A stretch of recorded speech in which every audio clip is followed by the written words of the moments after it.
Hey guys, what is up and welcome to a new League of Myths episode. This episode will be featuring the new and reworked Shen. I will also be making a League of Myths episode for Jhin. So make sure to write down any myths you have for Jhin down below in the comments section and maybe you'll see your name in the next episode. But as usual, don't forget to hit the like button if you end up enjoying this one, but let's jump right into it.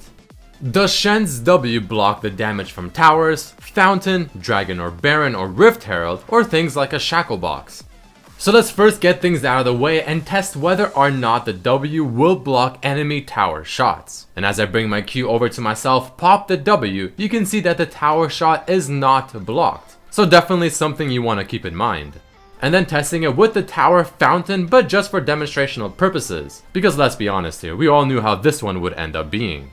However, if we move over to the blue buff golem and I end up activating my W while getting attacked by all three of the monsters, all of their damage to myself is blocked thanks to the W during its duration. However, if I were to fight the dragon, the W from Shen's kit will not prevent the damage the dragon deals. Maybe because the damage the dragon deals is considered more of a spell rather than an auto attack. But next up we have Mini Baron, or in other words the Rift Herald. And since this one does seem to attack with more or less its fists, it is considered a basic attack and Shen's W is able to block it. And based on everything we've seen so far, you would assume that Shen's W cannot block Baron, as it may or may not interact similar to how it did with Dragon. However, the opposite seems to happen and his W was in fact able to block Baron's attacks. And the final part of this myth is to test Shen's W with champion created objects, so in this case Shackle Box. And unfortunately for the defensive ninja, he is unable to block its damage with his W. Now moving on to the next myth, if Fiora parries Shen's Q, does she still get slowed or does Shen still get the buff? A fairly simple one to test. As I throw the Q through the Fiora, she parries it, she does not get slowed or get affected by it in any means whatsoever, but Shen still gets his buff where his auto attacks for the next 3 will deal bonus damage. Moving on, will Shen's W also block the damage taken by enemy minions, or will it be able to protect allied minions from damage? So let's first test it while taking damage from enemy minions. As they begin approaching me, you see that they do hit me for a bit of damage here and there, but the second I activate my W, all of that damage is instantly negated. However, if Shen were to try to offer the same courtesy to his own minions, well, unfortunately for them, it is not possible and the W has no effect on allied minions. Moving on to the next myth that will be covering a lot of questions. Can Shen's W block Ezreal, Yasuo, GP, or Nasus Q, or things like GP Barrel, or even Azir Soldier auto attacks? So let's first start things off with GP by only testing his Q, and as I activate my W and GP uses his Q, the damage is completely negated. However, if we then jump into testing it with his barrels instead, well, as I get into position and activate my W, the W has no effect on dodging the barrels, even though it is activated by his Q because it is a spell in itself. But next, let's test things out with Ezreal and his Q because it does act as an auto attack for him that procs on hit effects, and as you'd expect, it does block it. And when testing it with Yasuo's Q instead, well, the same thing is happening. The Q is completely negated. But what if we were to use Yasuo's third Q, the one that knocks up? Well, as you're about to see, it is still blocked by Shen's W, but the knock-up effect from Yasuo's Q is still applied. And then with things such as Nasus Q, well, as you I'm sure can guess by now, it is also blocked. And when testing this with Azir soldiers instead, well, I mean, this one is a little bit differently because the soldiers go right through the Shen W. Since they aren't really treated as an actual auto attack, it's still kind of a spell. But we also decided to test this with things like Vi W passive just to see how it may interact, but as long as Shen blocks the auto attack, the passive is not applied. However, if Shen were to get hit by something like a Vi E ability, he will block the damage for himself, but the AoE portion of Vi's E ability will still go off and hit any other potential targets. Now, somewhat going off of that test with Vi just now, will Shen's W prevent auto attacks from cancelling the recall animation?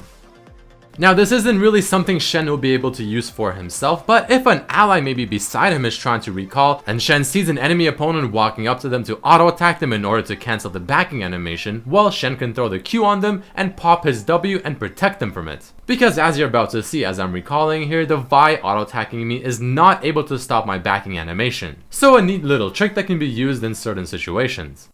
The next question is asking, can Fiora proc her passive or her vitals on a target that is within Shen's W?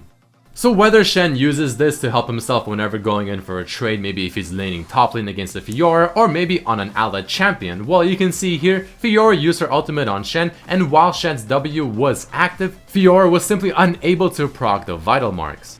Moving forward, will getting autoed under Shen's W beside an allied tower cause it to aggro on the enemy champion.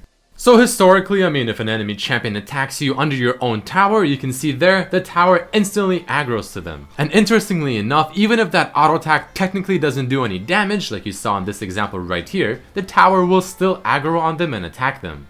Here's an interesting one. What's the interaction with Jaxs' E ability and Shen's W if both are allies?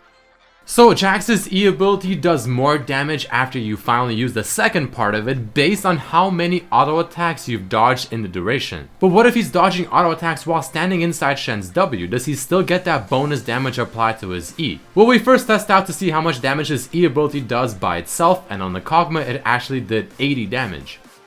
But now testing the myth itself, Shen activates W, Jaxs activates his E, and Kog'Maw attacks Jaxs 2 times. And this time Jaxs' E ability did 130 damage to the Kog'Maw rather than the 80 before. So it seems like Jaxs' own E ability definitely has precedence over standing within Shen's W.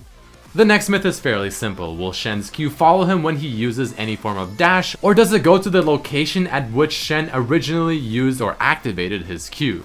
So here I'll also be using Thresh's Lantern just to increase the distance I'm moving in a short amount of time. The sword is quite far away from me as it is already, and the question is, will it go to where I go with the lantern, or is it gonna go to the location at which I pressed Q? And quite obviously the answer is the sword will follow you no matter where you dash as long as you keep going. But moving on to the next myth, will Thornmail still deal damage to a target hitting Shen within his own W? So the first thing we should definitely check out is how much damage will Thornmail do to Fiora right now under more or less normal circumstances. And you can see that damage number is 31 as magic damage. But if I were to now turn on my W and have Fiora auto attack me, will she still take the damage from Thornmail? And as it so happens in the video, the answer is actually no, she will not. The second last question is asking, does Windwall block the movement of Shen's Q? So of course, testing this one using Yasuo's Windwall, because it is the only Windwall in the game, I position my Q in such a way that it has to go through his Windwall, and not only does it stop the Q, but I also do not get the bonus attack speed and damage on my next 3 auto attacks. And the final myth of the episode, what happens if Shen ults someone while they're midair from Poppy Ultimate?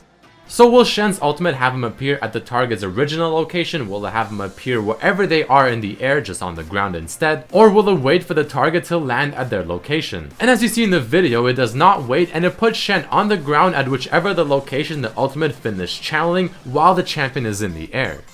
Alright guys, that is it for this episode of the League of Myths series featuring the Reworked Shen. If you did enjoy, definitely hit the like button, make sure to subscribe if you haven't, check out the other episodes as well, and make sure to write down any Jhin myths below in the comments section, and maybe you'll see your name in the next episode. But I thank each and every one of you for watching, and I'll see you next time. Peace.